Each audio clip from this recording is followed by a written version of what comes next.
escriptors i escriptores de Vull Escriure, benvinguts una setmana més. Comencem!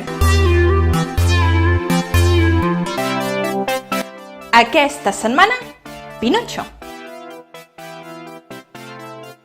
de Carlo Collodi. Doncs això era un rei, diran de seguida els meus petits lectors. Doncs no, això era un tros de fusta. Un tronc d'aquests amb els que a l'hivern s'encenen les estufes i xemeneies per escalfar les habitacions. El cas és que aquest tronc va anar a parar cert dia al taller d'un vell fuster. El fuster va agafar la destral per començar a treure-li l'escorça i desbastar-lo, però quan anava a fer el primer cop va sentir una guaita molt fina, que deia amb accent suplicant: no em piquis fort! Figureu com es va quedar el fuster! En aquell moment van trucar a la porta i va entrar a la botiga un vellet molt viu i molt pobre, que es deia Geppetto. Bon dia, va dir Geppetto. He pensat de fer un magnífic ninot de fusta. Amb aquest ninot em dedicaré a córrer per les places dels pobles per guanyar-me un tros de pa. Voldria una mica de fusta per fabricar-lo. Pot vostè donar-me'n? El fuster, contentíssim, es va afanyar-li a donar-li el tronc que tenia entre les mans. En Geppetto va agafar-lo i va marxar cap a casa. Quin nom li posaré? Es va preguntar ell mateix. Pinocho. Li diré Pinocho. Un cop triat el nom, va començar a treballar, fent-li primer els cabells, després el front, després els ulls. Figureu la seva meravella quan, fets els ulls, va advertir que es movien i que el miraven fixament. Llavors, feu-li el nas i després la boca. No havia acabat de construir-la quan de sobte aquest va començar a riure i a burlar-se'n. Para de riure, li va dir Geppetto. Llavors, la boca va parar de riure, però li va treure la llengua.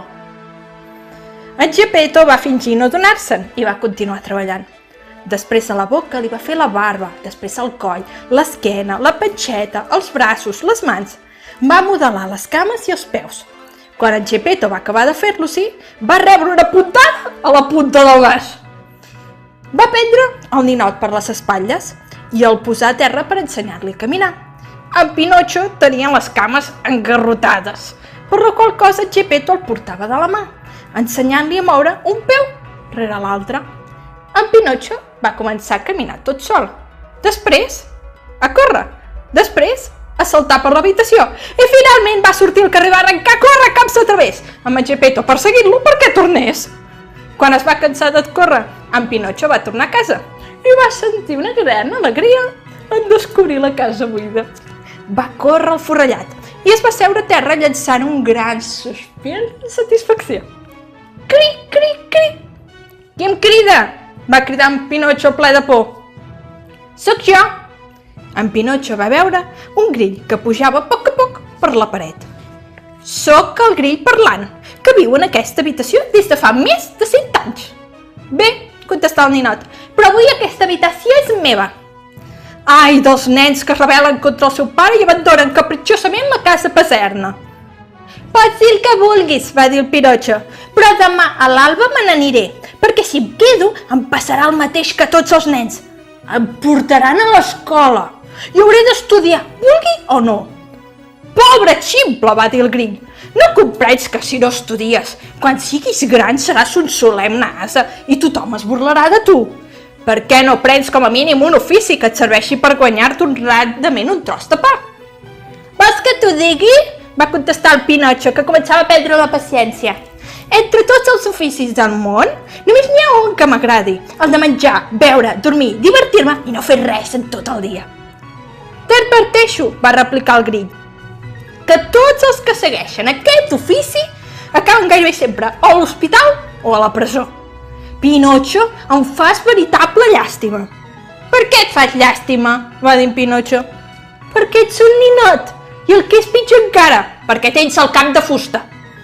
En sentir aquestes paraules, en Pinocho va saltar enfurismat i agafant un mall de fusta que hi havia sobre el banc, li va llançar.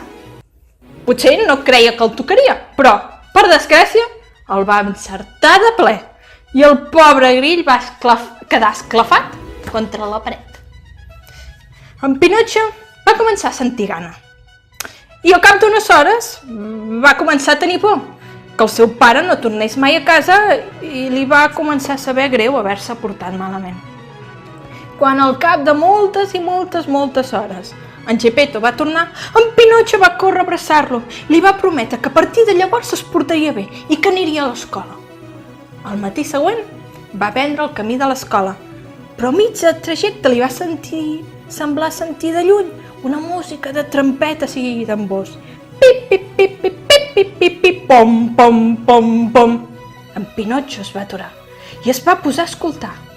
Aquells sons venien per un llarg carrer transversal que conduïa a un passeig arran de mar. Va dir Pinotxo, anirem avui a la música i demà a l'escola. Per anar a l'escola sempre hi ha temps. I prenent el camí transversal va arrencar a córrer. A mesura que anava corrent, sentia la música més i més propera. Pom, pom, pom, pom. Tot d'una, en Pinotxo va desembocar en una placeta plena de gent arremolinada al voltant d'un gran barracó de fusta, cobert de tela de colors cridaners. «Quin barracó és aquest?», va preguntar en Pinotxo un noi que va veure al seu costat. «Llegeix el cartell, Gran Teatre de Ninots», li va respondre. Quan en Pinotxo va entrar-hi, va descobrir que l'Arlequí i en Puccinelli estaven en escena, disputant acaloradament i que, segons el costum, d'un moment a l'altre s'acabarien repartint un carregament d'estacades i bufetades. Però de sobte, l'Arlequí deixà de recitar la seva part i començà a vociferar amb grans gestos. «Oh, qui veig? És en Pinotxo!» I va dir en Puccinelli: «Sí, és ell, en Pinotxo!» I van cridar a l'unisson tots els ninots de la companyia: «En Pinotxo! En Pinotxo!» «Pinotxo, vine aquí!» va cridar l'Arlequí. «Vine als braços dels teus germans de fusta!» En sentir tan amable invitació, en Pinotxo va saltar a l'escenari. Quantes abraçades! Quina de petons! És impossible figurar-se el rebombori que va produir la triomfal entrada d'en Pinotxo. Llavors, però, va sortir l'amo del teatre. Un home enorme i tan lleig que només veure'l feia por. Els pobres ninots i nines van començar a tremolar espantats. «Per què has vingut a armar aquest guirigall en el meu teatre?», va preguntar aquell gegant amb veu assa terrible. «Ja n'hi ha prou!» I va agafar en Pinotxo, decidit a llançar-lo al foc per escalfar-se el sopar. «Papa, papa, salveu-me!» va començar a cridar en Pinotxo. «No vull morir, papa, papa!» L'amo del teatre se'n va compadir. «Com es diu el teu pare?» «Geppetto!» «Quin ofici té?» «El de pobre!» «Guanya molt?» «El bastat per no tenir mai un cèntim a la butxaca!» va respondre en Pinotxo. «Pobre home, em fa llàstima. Aquí tens 5 monedes d'or. Ves de seguida a portar-les-hi.» En Pinotxo es va posar en camí ple d'alegria, però encara no havia caminat mig quilòmetre quan va trobar una guineu coixa i un gat cec, que anaven caminant a poc i ajudant-se l'un a l'altre, com bons amics. «Bon dia, Pinotxo!» li va dir la guineu, saludant-lo gentilment. «Com saps el meu nom?», va preguntar el ninot. «Perquè conec el teu pobre pare.» «Si Déu vol, des d'avui ja no serà pobre!», va dir en Pinotxo. «Per què?», va preguntar la guineu. «Perquè m'he convertit en un gran senyor», va replicar en Pinotxo. «N'és per donar-vos enveja, però això són 5 monedes d'or. Compraré una jaqueta nova pel papa i una llibreta per mi per anar a l'escola.»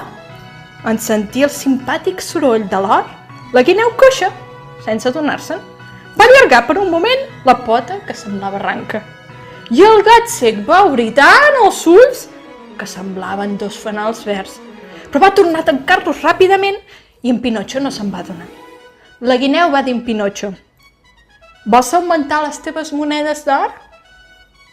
«Com?», va dir en Pinotxo. «Al país dels mussols», va dir la guineu, «hi ha el camp dels miracles. Tu fas un forat en aquell camp i enterres una moneda d'or. Després tapes el forat, el regues amb una mica d'aigua i tires un pessic de sal i ja pots anar-te'n a dormir tranquil·lament al teu llit. Durant la nit, la moneda rela i quan tornes al camp, al matí següent, saps què hi trobes?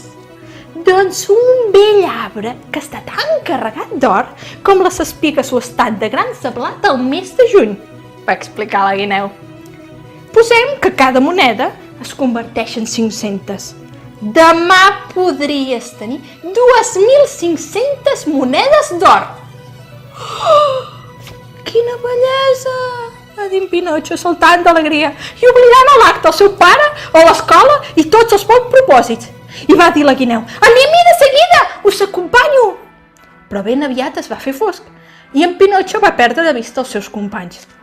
Mentre seguia el seu camí, va veure en el tronc d'un arbre un animalet molt petit, que lluïa amb una resplendor pàl·lida i opaca, com llueix una papallona darrere de la porcellana transparent d'una llàntia de nit. «Qui ets?», va preguntar en Pinotxo. «Soc l'ombra del grill», va respondre l'animalet amb una veu feble, que semblava venir de l'altre món. «Vull donar-te un consell. Fes mitja volta i porta les monedes que tens al teu pobre pare, que plora i es desespera perquè no sap on ets. Demà el meu papa es convertirà en un gran senyor, perquè en comptes de 5 monedes en tindrà 2.500, va respondre en Pinotxo. Fill meu, va respondre l'esperit del grill, no et fiïs dels que t'ofereixen fer-te ric de la nit al dia. Generalment, o són bojos o mentiders que tracten d'enganyar-te. Creu-me a mi, que et vull bé. Torna-te'n a casa. Recorda que els nois que no obeeixen més que el seu capritx i la seva voluntat, Déu els castiga i tard o d'hora han de penedir-se'n. Sí, ja ho sé, va exclamar el Pinotxo. La mateixa història de sempre. Bona nit! Bona nit, Pinotxo! Que Déu et guardi dels lladres! I l'ombra del grill es va apagar, com si l'haguessin bufat. I el camí va quedar encara més fosc que abans. Veritablement els nens són ben desgraciats, es deia el ninot. Tothom ens crida, tots ens renyen i es creuen amb el dret de donar-nos consells. Però no va poder en Pinotxo acabar els seus raonaments, perquè en aquell instant li va semblar sentir darrere seu un lleuger soroll de fulles. Va girar el cap i va veure dues figures que, tapades amb sacs de carbó, corrien en la seva direcció com dos fantasmes. Lladres! Va dir en Pinotxo, i no sabent on amagar les monedes d'or, se les va ficar a la boca, sota la llengua. Després va intentar escapar corrents, però els dos lladres el van agafar pels braços i dues veus horribles i cavernoses li van dir: «La bossa a la vida!» No podent en Pinotxo contestar de paraula perquè li impedien les monedes que tenia a la boca, va fer 1000 gestos i senyals per fer entendre a aquells dos encaputxats que ell era un pobre ninot i que no tenia a la butxaca ni tan sols un cèntim partit per la meitat. «Treu aviat els diners o ets mort!», va dir el més alt dels dos lladres. «Mort!», va repetir l'altre. «I després de matar-te tu, matarem també el teu pare!» «També el teu pare!» «No, el meu pobre pare no!», va cridar en Pinotxo desesperat. Però en cridar li van sonar les monedes que tenia a la boca. Un dels lladres va agafar el ninot per la punta del nas i l'altre per la barba i van començar a tirar a cadascun pel seu costat per tal d'obligar-lo que obrís la boca. Però va ser possible, com si la boca d'en Pinotxo estigués clavada i reblada amb claus. «No vols obrir la boca?», va preguntar el dels lladres. «Ara veurem! Pengem-lo!» «Pengem-lo!», va repetir l'altre. Dit això, els lladres li van lligar les mans a l'esquena i passant-li un nus escorredor per la gola, el van penjar d'una alzina. Després es van asseure per esperar que el ninot fes l'última pirueta, però 3 hores després el ninot seguia amb els ulls oberts i la boca tancada. Finalment, cansats d'esperar, els lladres es van aixecar i li van dir a Pinotxo en to de burla: «Fins demà! Esperem que quan tornem ens faràs el favor d'estar ben mort i amb la boca ben oberta». Dit això, els lladres van marxar. En Pinotxo, mentrestant, notava que algú a seu carreró li estrenia cada cop més la gola, llevant-li la respiració, i a poc se li anaven apagant els ulls. Sentia que s'acostava l'instant de la seva mort i s'encomanava a Déu suplicant-li que li enviés alguna persona caritativa que el salvés. «Oh, pare meu, si estiguessis aquí!», va exclamar. En Pinotxo no va tenir forces per dir res més. Va tancar els ulls, va obrir la boca, va estirar les cames i, donant una gran sacsejada, es va quedar rígid i immòbil.